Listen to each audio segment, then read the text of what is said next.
tout le monde, c'est Tatanicia et aujourd'hui on rentre dans le vif du sujet. On commence l'écriture de notre livre. Ce livre qui sera notre bébé. Vous avez vos idées sur vos univers, peut-être même un début de world building, à savoir la construction aussi de votre monde. Les fiches perso ou pas, une intrigue qui se dessine, peut-être même un plan si vous faites partie justement de la team pro-plan. Et qui ne sont pas plan-plan.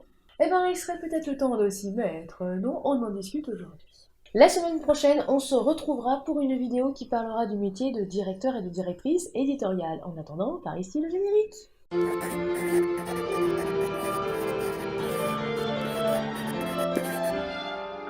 Pour ne louper aucune vidéo, abonnez-vous et activez la cloche. Comment débuter un roman?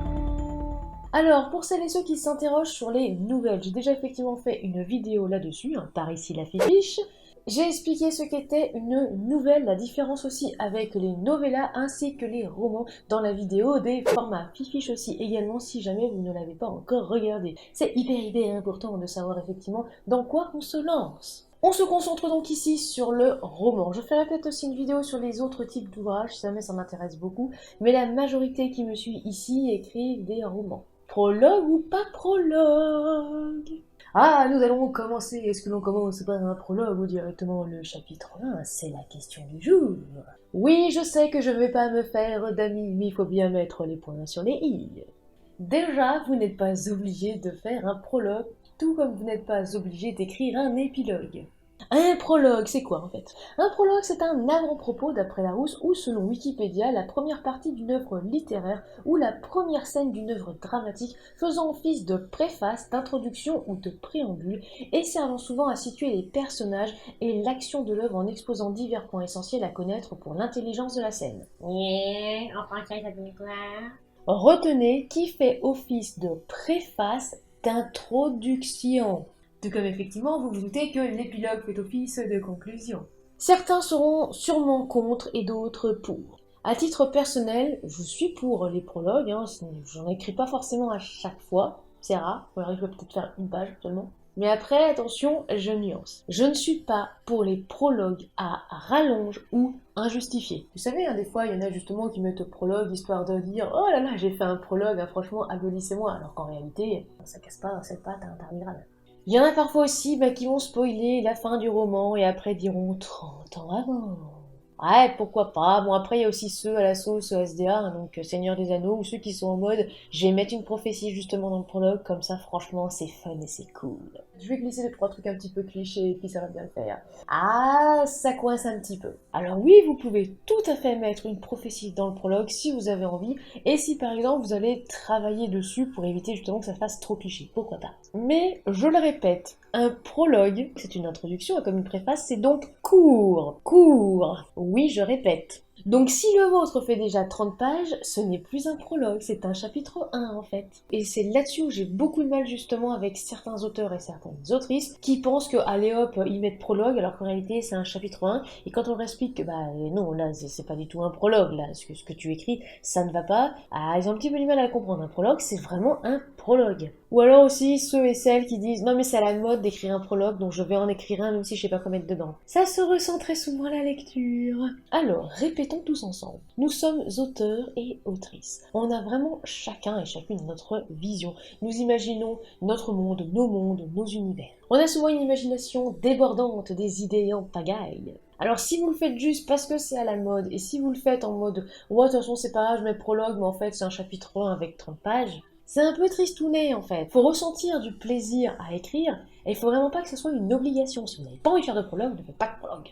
Ensuite, on doit vraiment dissocier le prologue du reste du texte. Il y a un lien, c'est évident, mais déjà, je vous informe comme ça, dans certains comités de lecture, on commence directement par le chapitre 1. On ne lit pas le prologue, et des fois même pas l'épilogue. Tout simplement parce que, comme j'ai dit, c'est juste une introduction et une conclusion, et pas le corps du texte. Donc si vous mettez des informations super giga importantes dans le prologue, qui sont ultra nécessaires pour comprendre d'autres petites choses, nope. Le prologue, ça doit apporter une connaissance. Peut-être, comme c'est dit justement sur le blog Mécanismes d'Histoire, j'aime beaucoup d'ailleurs cet extrait, l'éclairage différent sur un personnage, un lieu. Je rajouterais même une scène, par exemple effectivement un point de vue qu'on n'aura pas dans le reste de l'ouvrage. Ça oui, ça peut être très utile au niveau du prologue. Prologue contre chapitre 1. Ouais, nous allons rajouter une petite couche.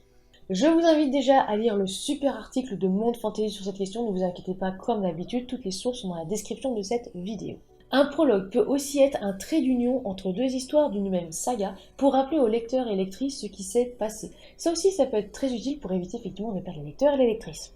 Alors ce que je vais citer du super article de Monde Fantasy, c'est la phrase suivante. Le chapitre 1 est une introduction du récit et le prologue une contextualisation de l'histoire. Cette phrase est juste parfaite. Le chapitre 1, ça introduit le récit. Le prologue, en fait, on introduit le contexte de l'histoire. À savoir, j'ai eu ce souci avec les premiers chapitres de La Magie du Destin, les 4 premiers, on m'a souvent dit, les lecteurs et les lectrices en salon, mais vous pourriez quand même les mettre en prologue, parce que franchement, ça ne va pas trop avec le reste de l'histoire. Un prologue d'autant de pages, franchement, j'ai eu beaucoup de doutes, et j'ai bien fait d'ailleurs d'avoir eu des doutes. Au contraire, j'ai transformé un petit peu tout ça, surtout dans une partie 1, parce que c'est vrai que les 4 premiers chapitres, ça n'a rien à voir, mais ça a quand même effectivement un lien avec le reste, donc partie 1, et après, partie 2. Après, oui, n'oubliez pas que vous pouvez ne pas plaire à tout le monde, ça c'est évident, on ne peut pas plaire, on va dire, à tout le monde. Donc il y en a effectivement qui vont adorer les prologues, d'autres non. Il y en a qui vont voir justement un prologue même de 2 pages et qui vont dire que ça sert à rien, alors que ce sera peut-être forcément utile et nécessaire. Bref, si vous avez envie de mettre un prologue, oui, mettez-le et soignez-le. Et si vous n'avez pas envie d'en mettre un, n'en mettez pas. Et n'oubliez pas, il y a toujours justement cette idée en tête, dans certains comités de lecture, on va lire le prologue, et dans d'autres, on ne le lira pas, et on passera directement au chapitre 1. Donc n'oubliez pas aussi de soigner, mais vraiment, de soigner votre début de chapitre 1. On démarre par un chapitre, par quoi nous démarrons ? Est-ce que j'ai le droit de lire en passant à la première vitesse ? Mais du coup, je sais pas si c'est la même chose avec les voitures automatiques, et maintenant il y a beaucoup de voitures automatiques. Donc voilà, je ne sais pas, je suis perdue, éclairez-moi. Bref, passons à des choses un petit peu plus sérieuses. Personnellement, je n'écris pas chapitre 1, blablabla, et après chapitre 2, etc. Donc mon découpage, il se fait souvent après le premier jet, parfois même pendant le premier jet, parce que je me dis, il faudrait quand même un petit peu que je sache où j'en suis. Parfois aux premières réécritures, c'est vraiment du n'importe quoi avec moi. Ça dépend. Alors d'autres, surtout on va dire pour la team des plans-plans, coucou les petits architectes, au contraire, eux ils vont vraiment indiquer le squelette de leur histoire avec chapitre 1, avec des fois quelques lignes où vraiment les éléments on va dire essentiels et nécessaires, chapitre 2, etc. Et il y en a d'autres, que ce soit jardinier ou troisième voie, qui peuvent faire vraiment tout et n'importe quoi. Des fois ils vont peut-être mettre, alors dans tel chapitre je veux ça. Ça c'est vraiment à vous de voir, imposez-vous ce que vous avez envie de vous imposer. Donc si vous avez envie de mettre des petits points ou des tirets avec ce que vous avez envie de développer dans ce chapitre-là, mettez-le. Si ça vous aide par exemple de numéroter ces certaines scènes, eh bien effectivement, mettez-le. Et si au contraire vous n'avez pas envie, vous avez peur d'être trop, on va dire, dans un carcan, ne le faites pas. Un embrayage, ok, passez la première. Oui, il fallait quand même que je dise ça. C'est parti, vous allez aligner vos premiers mots. Première difficulté, le choix. Le choix, puisque quel point de vue ? On développera ça rapidement dans une autre vidéo. Et aussi quel pronom ? Je, tu, il. Oui, vous pouvez écrire effectivement un ouvrage avec le tu ou même avec le vous. Troisième difficulté, accrocher. Oui, j'ai mis la troisième avant la deuxième. Pourquoi ? Tout simplement parce que j'avais envie, aussi pour voir si vous suivez. Vous devez accrocher, mais ça, j'ai envie de dire, vous pourrez toujours le voir plus tard, sauf si vous êtes vraiment perfectionnistes à fond. Il y en a effectivement, tant que la phrase n'est pas parfaite à leurs yeux, et ils réécrivent. Ça va vraiment dépendre de vous. Je ne peux absolument pas vous l'imposer. À titre personnel, alors là, mais pas du tout. J'écris. Alors des fois j'écris, ça veut même des fois rien dire. Il y a des fois des mots qui manquent dans la phrase, ou des fois je me dis plus parce que on verra ça plus tard. Et seulement après, vraiment au niveau de ma première réécriture, je recommence à retravailler, je commence à faire attention aux répétitions, aux verbes ternes. Donc ça, c'est à vous de voir. Soit vous êtes perfectionniste dès le départ, soit vous dites on verra plus tard. Deuxième difficulté, être dynamique. Le début d'un roman, faut pas non plus oublier que c'est une présentation. Imaginez cela comme un rideau que vous allez soulever sur votre monde. Il faut prendre le lecteur et la lectrice par la main. Allez-y, prenez la main. Et l'inviter dans votre univers. Comment ? De quelle manière ? Présenter le contexte de l'histoire, le début de l'intrigue, un personnage ou un dialogue aussi, pourquoi pas. Mais attention à ne pas trop en dire d'un coup. Sinon déjà ça fait un effet catalogue Ikea et qu'on a juste envie de mettre au recyclage. J'ai eu l'exemple d'un livre, alors il y a 2 ans maintenant, où les 10 premières pages c'est uniquement la description d'une île. Uniquement. Je peux vous dire que c'était long et que je ne voyais absolument pas où l'auteur voulait en venir. Surtout qu'après on a eu une cascade de personnages et j'étais complètement perdu, parce qu'on avait les noms des personnages, mais on ne savait même pas qui ils étaient. Alors j'ai eu beau, on va dire, noter qui faisait quoi, j'avais vraiment l'impression d'être dans une capitale, on va dire, d'un jeu vidéo où vous savez, il y a une quête qui apparaît sur votre tête à chaque coin de rue, quoi. Ah non, soyez équilibrés par rapport à ça. N'oubliez pas qu'il faut captiver sans ennuyer. Beaucoup écrivent quelques lignes sur l'ambiance et enchaînent avec une péripétie, on va dans l'action, on se repose avec la présentation d'un premier personnage, c'est plus lent avec la narration et hop, on revient à la charge avec l'action avant de poser des dialogues, par exemple. Pourquoi? Si vous commencez vite, fort, rapide, on va s'attendre à un rythme effréné du début à la fin. C'est le cas pour les thrillers, et contrairement à certains abus de langage, voir ma vidéo fiche sur les genres littéraires, les vrais thrillers sont ceux qui placent vraiment le suspense et l'angoisse de tourner la page au premier plan. Dans un thriller, on a vraiment, on va dire, cette sensation d'avoir peur dès qu'on va tourner une page, qu'est-ce qui va se passer? Parce que justement, le rythme nous entraîne, et très souvent, on est tellement pris dedans qu'on ne peut pas arrêter notre lecture. Ça, c'est un vrai thriller. On peut se sentir traqué, et là il faut tenir un certain rythme, sinon le soufflet retombe. Et c'est ce qui est très compliqué dans un thriller. C'est pour ça que j'aime pas trop l'abus de langage de certaines personnes qui étiquettent leurs ouvrages thrillers alors qu'ils n'en sont pas, parce qu'ils n'arrivent pas en plus à tenir ce rythme-là. Le rythme va être très bien au début et très souvent très bien à la fin, et puis au milieu, ça va être en temps-plan, ce qui est dommage.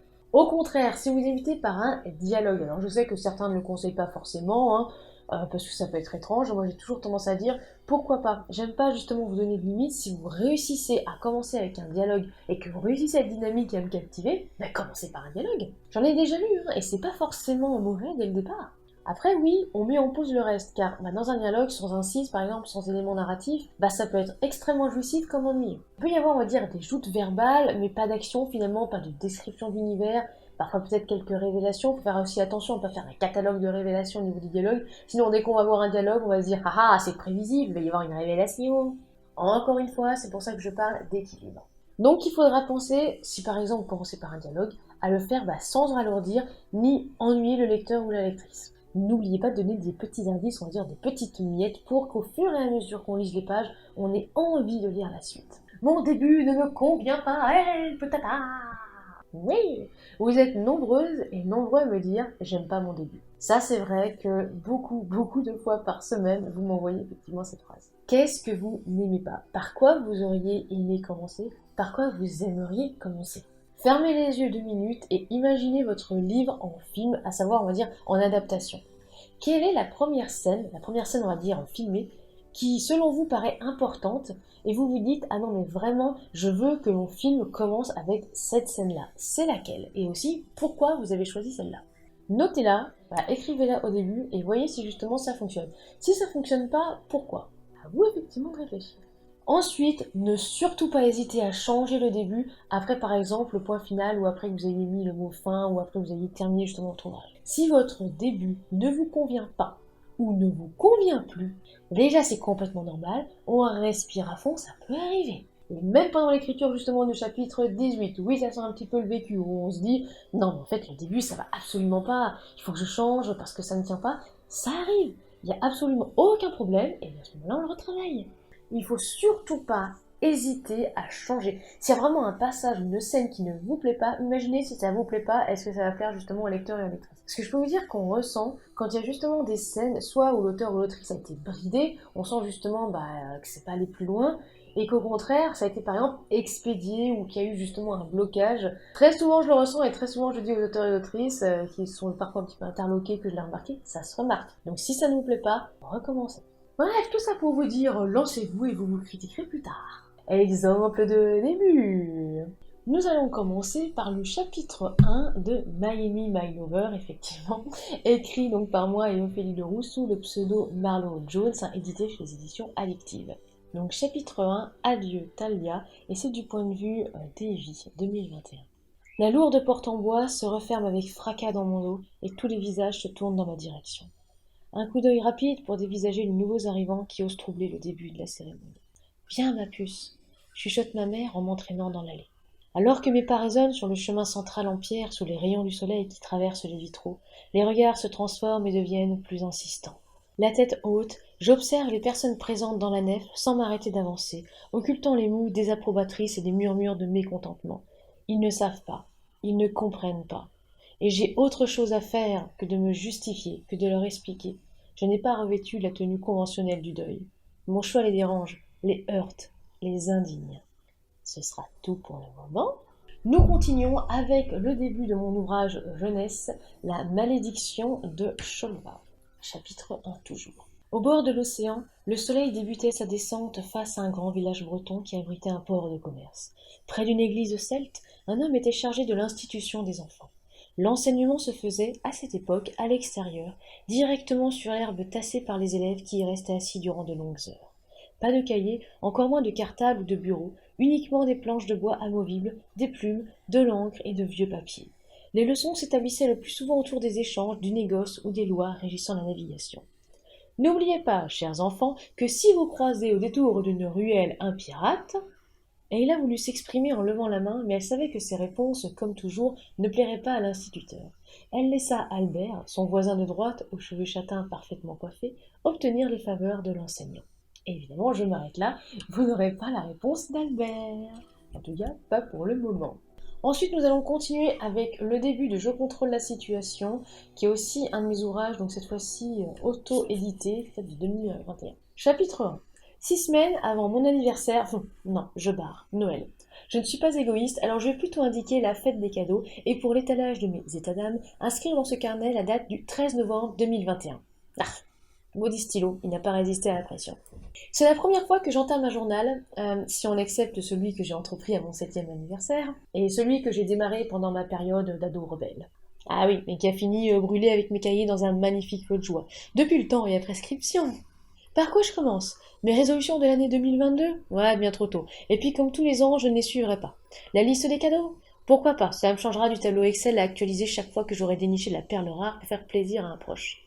Toutefois, dans l'émission que j'ai vue hier soir, c'était soit ce truc, soit me replonger dans une lecture pas très excitante, le but de l'écriture est de graver sur un support le changement qu'on souhaite opérer sur soi. Écrire pour aider à la réalisation d'un objectif. Dans mon cas, de changer. Un besoin de renouveau. La raison a déjà été avancée par ma famille, mes amis et mon médecin traitant comme étant la crise de la trentaine. Je n'ai pas encore 30 ans. Enfin, si. Et je m'arrête effectivement là, à la fin de la première page, histoire de vous mettre l'eau à la bouche. Alors je continue cette fois-ci avec l'ouvrage auto-édité de Jessica Apiren, Sublimation mœurs musicales, une dystopie que j'ai particulièrement appréciée. Et je vais démarrer par le prélude. La terre était de sienne, les nuages étaient des ombres, les eaux beaucoup trop troubles. La grisaille menottait volontiers le village des hommes et leur vallée déserte. La quête pour la vie nourrissait leur peur comme l'absence de leurs femmes nourrissait la crainte de la mort. L'air demeurait concentré par les vapeurs opaques des guerres et des heurts pour maintenir l'équilibre. L'emprise du monde et de ses malheurs permettait de polariser un manteau épais qui garantissait leur invisibilité. La faim, l'amour tiraillaient leurs cœurs et leurs âmes. Dans ces chaumières en pierre brute, pas de place pour les gants de velours. Toute la nature se plaisait à voir disparaître sa création, et celle-ci se complaisait dans son autodestruction. Cette recherche de la plus saine façon de se nourrir, de la plus rapide, de la plus calibrée, avait mené les hommes à dévorer leurs os. En 200 ans, la folie toxique nommée Texum gagna le mental et la santé pour tuer de ses mains son créateur. La plus vile des vengeances d'une défense naturelle face à un corps étranger dans sa terre et dans son eau, pour lutter contre le nuisible. Je suis persuadée que ça vous intrigue un petit peu, et ce n'est pas pour rien effectivement que j'ai lu le prélude. Nous poursuivons ensuite avec le début de mon premier ouvrage que j'ai publié, évidemment La magie du destin, la saison 1 Maria, tome 1 l'élu, en auto-édition. Savoir, comme je l'ai du coup déjà expliqué, je n'ai absolument pas changé le texte depuis que je l'ai écrit quand j'étais une jeune adolescente. Donc effectivement là, j'espère quand même que j'écris un petit peu mieux que ça, parce que même moi ça m'horripile un petit peu, mais si cela peut vous rassurer sur vos débuts, eh bien, j'y vais et j'assume ce que j'écrivais à l'époque. Donc, partie 1, chapitre 1. En France, durant le grand siècle, le roi Louis XIII régnait sur tout l'Hexagone à l'exception d'un territoire. Caché aux yeux du monde, un peuple y vivait à part, ne respectant que leurs propres lois. Sur ces terres méconnues se côtoyaient 3 imposants royaumes. Au nord, le petit royaume des Malériques, sur lequel régnait le seigneur Louis II. À l'ouest, le royaume des Mauriens, qui avait pour seigneur Logan Ier, et à l'est, le royaume de Niorn, avec le roi Magéan. Ce dernier occupait le trône depuis 10 ans. Entre le royaume de Niorn et celui des Moriens, les batailles étaient fréquentes entre les deux souverains, chacun revendiquant une partie du territoire de l'autre. Cependant, depuis peu, même s'il existait des différends, la paix s'installait et s'annonçait durable. Ces royaumes isolés de tout avaient besoin les uns des autres et entretenaient ainsi de bonnes relations commerciales. En revanche, les lois demeuraient un terrain glissant. Dissemblables d'un territoire à l'autre, elles provoquaient la migration du peuple ou, au contraire, en sédentarisaient d'autres. Une seule règle était pourtant commune aux trois royaumes, l'esclavage. Et je vais m'arrêter là, ouais, il y a le nombre de répétitions et de trucs, ça me donne vraiment envie de me fouetter. Mais voilà, c'était le début, c'est ce que j'écrivais quand j'avais 12 ans. Passons à la suite. Je vais vous lire le début de l'ouvrage Apocrypheux de Parazellia Le Saigné, déjà parce que j'adore.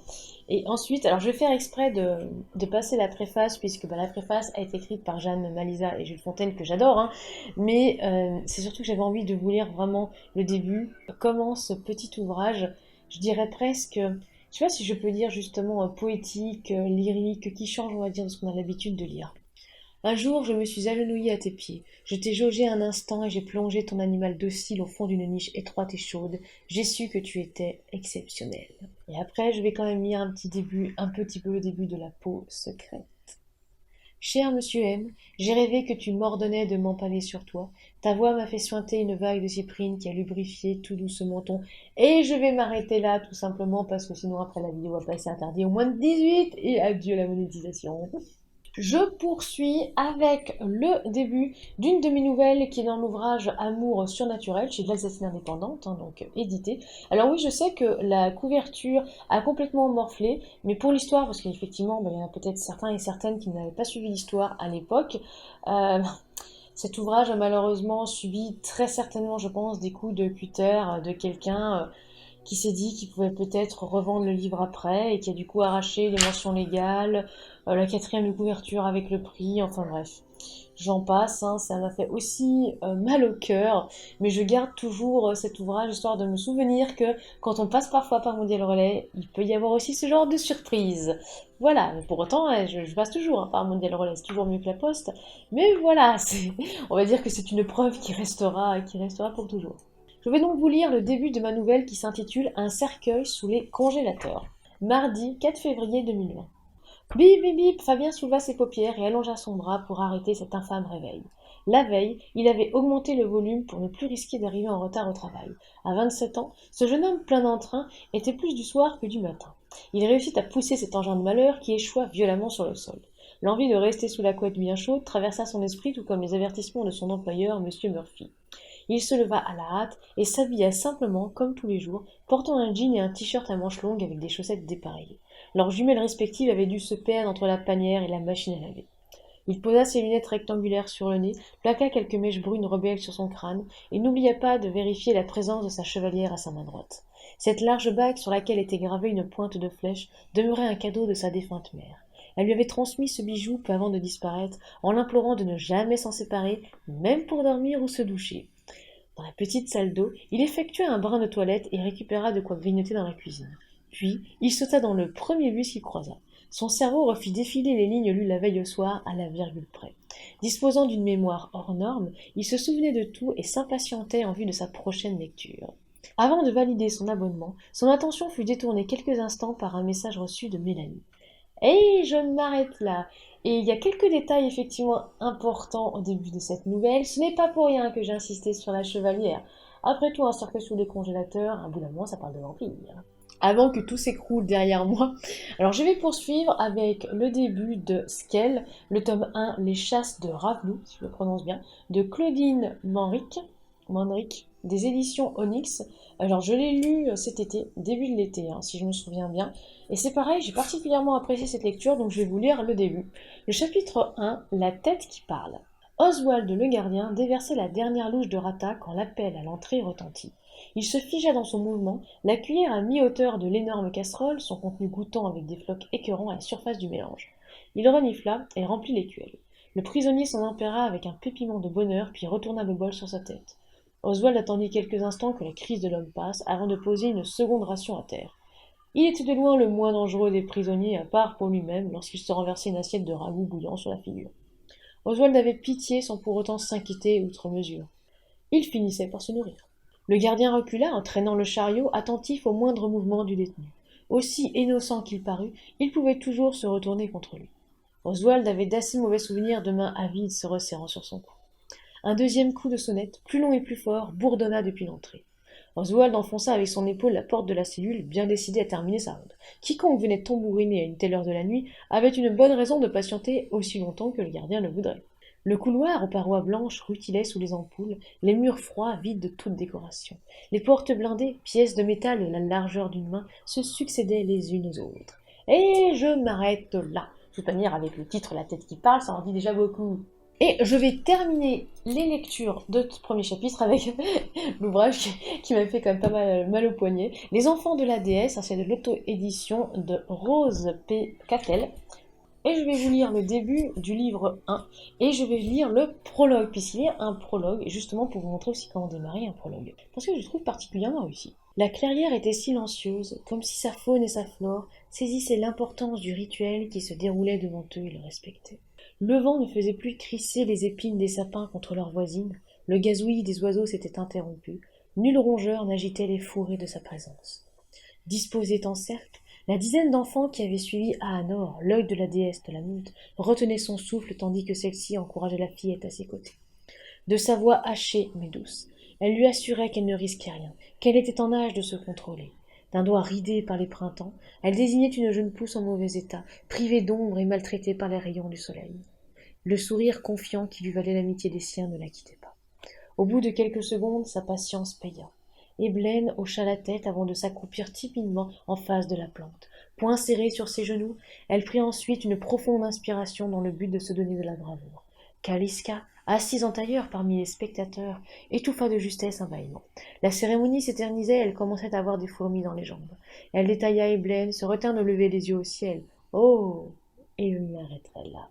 Sachez tout de même que le prologue est effectivement assez court, quelques pages au plus, exactement je crois 4-5 pages peut-être, et ça vous met effectivement en appétit puisque Kaliska on va effectivement la voir tout au long de l'ouvrage. Alors que vous ont inspiré justement ces débuts et quels sont aussi vos débuts aussi, n'hésitez pas si par exemple vous avez envie de partager quelques extraits de vos ouvrages, je les lirai avec plaisir en commentaire.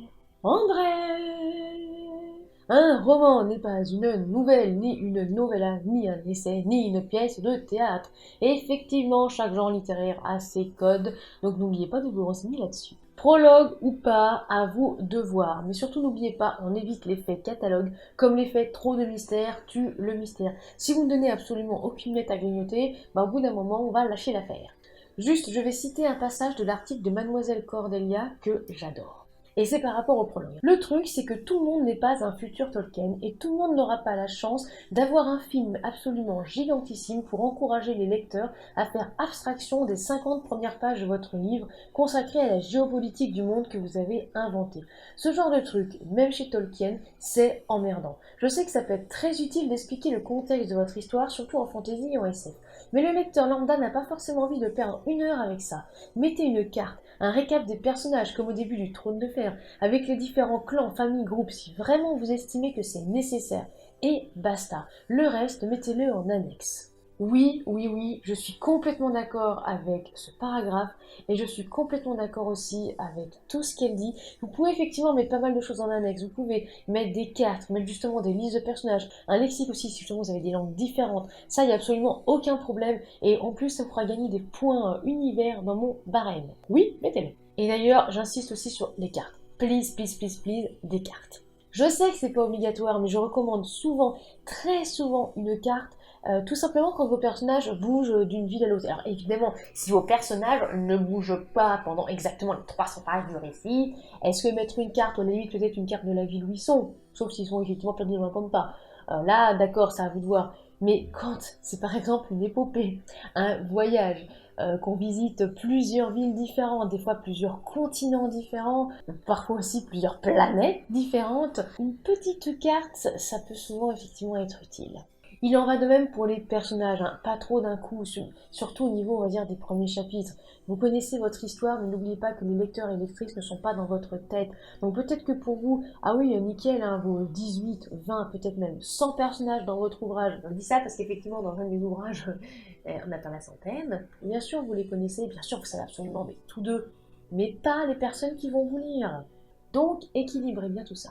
Évitez de partir bille en tête. Si vous avez peur ou que vous ne tenez pas le rythme, il vaut mieux commencer doucement, on va dire un petit peu crescendo, à un point d'orgue effectivement au niveau des révélations, et souffler vers la fin, plutôt que de partir au quart de tour, faire croire aux lecteurs et aux lectrices à un rythme effréné, CF, hein, les auteurs et autrices qui étiquettent leurs ouvrages, pour finalement qu'il n'en soit rien, et bah, ça va provoquer de la frustration. Donc commencez plutôt voilà, à un rythme plutôt cool. Si vraiment vous êtes dans l'action et vous avez envie d'accélérer, accélérez, après redescendez doucement au niveau du rythme, soufflez, souvent aussi les personnages ils ont besoin de souffler. Hein. Après par exemple une petite scène de bataille, ne croyez pas qu'ils vont repartir tout de suite, à moins que ce soit des robots, on a besoin de se reposer. Hein. Et essayez de tenir tout le long de l'ouvrage. Soignez votre première phrase, je le dis, je le répète parce que très souvent les premières phrases c'est hyper important, soit justement ça passe, soit ça trépasse. Peu importe si ça part vers l'humour, une révélation, soignez votre début.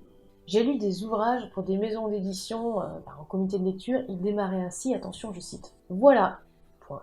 Elle va en cours aujourd'hui. Qui non, ça ne va pas. Déjà parce qu'on a le voilà quoi, parce que je débarque, hein. Moi le voilà ça ne me dit rien, voilà c'est souvent on va dire quand il y a eu quelque chose avant et on dit voilà, ça ne dit pas grand chose, et ensuite commencer avec le elle va en cours, c'est qui elle? En fait je débarque, et ne croyez pas que le prénom était dans les premières pages, non, le prénom arrivait en plus complètement dans un dialogue, on va dire avec d'autres noms et d'autres prénoms, et il y avait des mélanges de points de vue, ça n'allait absolument pas, ça c'était pas un bon début, et d'ailleurs il n'y a pas que moi, en fait, qui n'ai pas pu lire au-delà du début, et les autres membres du ciel ont dit nope. Ça s'est bien passé. Ah là, ça c'est un autre début. Hein. Ça quoi? Alors commencer par une impersonnalité et... bah nope, en fait. Parce que déjà, la première question que je me pose, c'est qu'est-ce qui s'est bien passé? Et surtout quand après, dans les lignes du paragraphe suivant, on n'a toujours pas la réponse, clairement ça donne pas envie. Tout simplement parce que j'ai pas envie de perdre 1 heure de mon temps à essayer de décortiquer le qu'est-ce qui s'est bien passé. Et au passage, de toute manière, il n'y avait pas, on va dire, la suite, parce que ouais, j'ai lu un petit peu plus loin quand même. Et... alors c'était peut-être à la fin de l'ouvrage, hein, je suis pas allée jusqu'à la fin du tapisserie, toujours rien. Ah non, du coup, c'est frustrant, et puis on dit basta. Je poursuis dans les conseils avec on y va mollo, avec l'intrigue, le fil rouge et les éléments de l'univers. Un livre dont l'intrigue débute tout de suite peut rebuter comme être apprécié. Bon, personnellement, moi, j'aime bien quand on démarre, après quelques chapitres, on pose l'univers, hein, on pose l'ambiance, mais on peut aussi débuter par la fin ou par une révélation, et après on lit le avant et après il y a la suite. Pas de souci tant que ça reste fluide. Vraiment, soyez fluide. Faites-vous plaisir. Ça ne vous plaît pas? Changez. Demandez l'avis de lecteurs et lectrices, aussi des BL, c'est aussi à ça que servent les bêta-lecteurs et les bêta-lectrices. C'est vraiment à savoir est-ce qu'ils prennent du plaisir à lire votre ouvrage. Soumettez aussi votre ouvrage en maison d'édition si par exemple justement vous avez envie d'être publié par une maison d'édition. Et si jamais vous avez envie d'un retour argumenté, explicatif, n'oubliez pas aussi que je suis là pour lire vos tapisseries avec toujours ma plume intransigeante. Mais bon, je suis une gentille choubesse, ne vous inquiétez pas. Saisissez votre chance. Voilà, c'est la fin de cette vidéo et j'espère qu'elle vous a plu. On se retrouve la semaine prochaine avec une vidéo Tata Woutem Édition qui va vous expliquer les rôles des directeurs et des directrices éditoriales. Et pourquoi justement je peux me permettre d'en parler? Vous comprendrez tout ça la semaine prochaine. N'oubliez pas de vous abonner, de lâcher un like, un petit commentaire en plus de partager cette vidéo. Cela nous fera très plaisir et ça nous aide au niveau algorithme, donc merci d'avance. Si vous souhaitez nous soutenir financièrement parlant, vous pouvez vous rendre sur la page Tata Nexua sur Utip et Tipeee. Et en attendant la prochaine vidéo, soignez votre plume.